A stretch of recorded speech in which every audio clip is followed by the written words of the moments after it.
All right, so today we're tackling two very short poems, but both filled with important stuff. All right, to be honest with you. We're going to start with, and they're both by Carl Sandburg, who's a really interesting guy. I couldn't find any really, compact biographies on him to show you guys because I really wanted to. But very interesting character.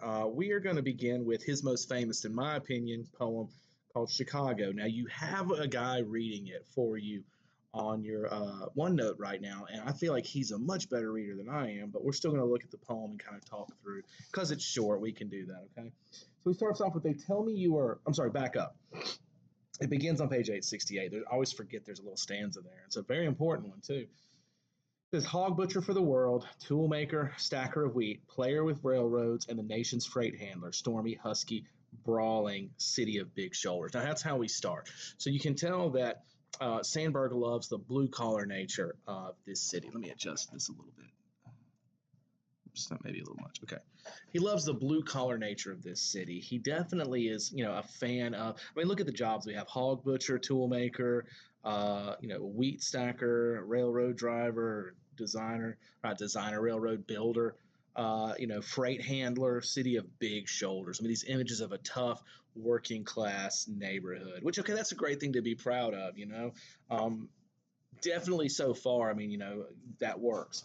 Let's look at the rest of this, though. They tell me you are wicked, and I believe them, for I have seen your painted women under the gas lamps luring the farm boys. And they tell me you are crooked, and I answer, yes, it is true. I have seen the gunman kill and go free to kill again. They tell me you are brutal, and my reply is, on the faces of women and children I have seen the marks of want and hunger. And having answered so, I turn once more to those who sneer at this, my city. I give them back the sneer and say to them, come and show me another city with lifted heads, singing so proud to be alive and coarse and strong and cunning. Now, I read a little further than I should have, but let's do the beginning with the ones that start with the they tell me, and they tell me, and they tell me. He's giving you all the negatives of Chicago that we would typically, hear about. The fact that it's got a high crime rate, the fact that there's a lot of poverty. He basically says, yeah, I acknowledge those things exist. No question, which is good. I mean, why would you admit something like that? Well, because it's an obvious thing. We all know that Chicago's got problems. There's no reason to hide from them. In fact, if you do, it makes you look disingenuous. So by adding that in, he's pointing out this city's great despite all of these issues. Despite what all these problems you see, I see it as something better. That makes it even more powerful because he doesn't just love it because it's perfect. He loves it, warts and all, because he knows, what it really is about. Despite all of those negatives, the positives greatly outweigh it. He says, come show me another city with lifted heads, singing so proud to be alive and coarse and strong and cunning, flinging magnetic curses amid the toil of piling job on job. Here's a tall, bold slugger set vivid against the little soft cities, fierce as a dog with tongue lapping for action, cunning as a savage pitted against the wilderness. He's pointing out that, again, the tough nature of this town. And then look, you got to really something that sticks out visually. It says bareheaded, shoveling, wrecking, planning, building, breaking, rebuilding. Look at all those words right there together, again suggesting the tough blue collar element of Chicago. It says under the smoke, dust all over his mouth, laughing with white teeth, under the terrible burden of destiny, laughing as a young man laughs, laughing even as an ignorant fighter laughs who has never lost a battle, bragging and laughing that under his wrist and the pulse and under his ribs the heart of the people, laughing the stormy, husky, brawling laughter of youth, half naked, sweating, proud to be a hog butcher, tool maker, stacker of wheat, player with railroads, and freight handler to the nation. So you get that book ended, beginning and ending. But again, really kind of cool here is the focus on, laughing and the excitement and the pride in this city of even doing things that we might look down on, at times, see as, again, blue collar work typically has a really negative connotation attached to it of laziness or stupidity, which I don't feel like it deserves either of the two, honestly. Many blue collar workers are extremely intelligent people, much smarter than a lot of intellectuals, to be honest with you. And a lot of them are also, very much so, I said they're not stupid at all. We said that. What was the other one I said? I've already forgotten it. Lazy was the other one. Laziness, again, not a thing. Okay, just because you have a job where you are doing what seems to some people to be a simple task doesn't mean it is. Especially the repetition of something. It's so easy to make a mistake when you get in that zone and you're doing the same thing over and over and over, and you can easily make mistakes. So beautiful poem summing up, and instead of like focusing on like all of the imaginary beauty and exaggerating all the hyperbole of that, he just lays it out. Hey, this is what we are. And you know what? We're proud of who we are. And guys, to me, that says a lot. I mean, you're proud of what you really are, not what people pretend about. So amazing poem. It is not my favorite. I love it. But the next one we're going to read, Grass by him, is actually my favorite of his poems. So that was Chicago. Between my reading and then the other man who I had the recording of his reading, you should have that one down pretty well.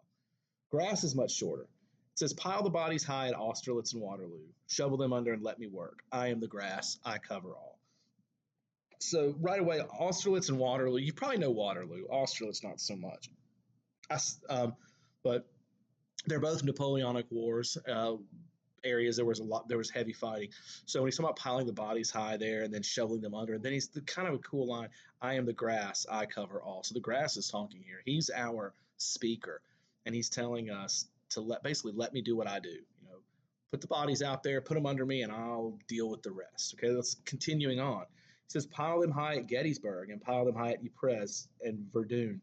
Shovel them under and let me work." Okay, then we got a big time Civil War battlefield as well as two World War I ones. And again, same concept. He's like, shovel them under, let me work. So bury the bodies and let me work. It says 2 years, 10 years, and passengers ask the conductor, "What place is this? Where are we now?" "I am grass, let me work."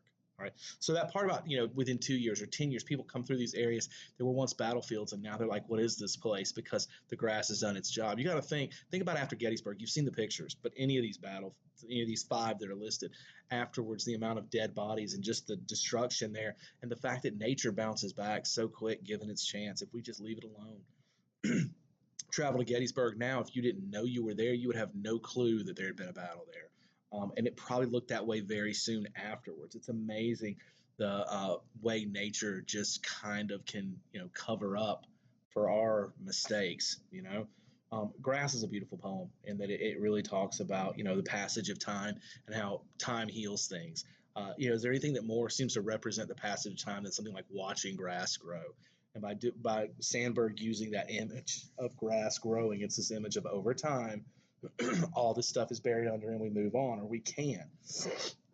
And that's a positive thing. He's not saying to forget these people, but there is this element of moving forward and doing more with your life. And that's a beautiful poem, in my opinion. There's not much to it, though. It's very simple.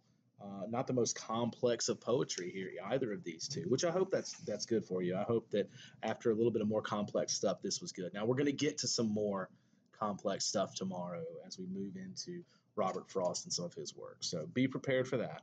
But that'll end our Sandburg stuff. And, I know it's a very short video, probably between this and the other work you got done pretty quick. Good. Use that time wisely. Finish all your questions, work on those journal entries, and be ready to start maybe even on your paper if you've got some time. So, all right, guys. Well, let's stop there. I'm going to go ahead and make my Robert Frost video that you need as well. And hope to see you guys again really soon. All right. I miss all of you.